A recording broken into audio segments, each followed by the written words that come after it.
আল্লাহকে সৃষ্টি করেছে। আল্লাহ তাবারাক ওয়া তাআলা সর্বপ্রথম যে ওহী নাযিল করলেন সেই ওহীতে বলা হলো পড়ার কথা, পড়াশোনার কথা। তাহলে ইসলামের পড়ার কতটা গুরুত্ব মাহাত্ম রয়েছে তোমরা সেটা বুঝতেই পারছো। এবার দেখো ইসলামের তাওহীদের গুরুত্ব, ইবাদতের গুরুত্ব অনেক রয়েছে। সেই হিসাবে আল্লাহ তাবারাক ওয়া তাআলা ইবাদতের আয়াত, তাওহীদের আয়াত নাযিল করতে পারতেন। আল্লাহ খালাকাল জিন্না ওয়াল ইনসা ইল্লা লিয়াবুদুন, এই আয়াতগুলো নাযিল করতে পারতেন, সালাতের আয়াত নাযিল করতে পারতেন।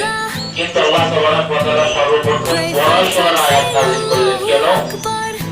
তো পড়াশোনা যদি না থাকে, এই ইলম যদি না থাকে, তাহলে কিভাবে তুমি তাওহীদকে জানবে? কিভাবে তোমরা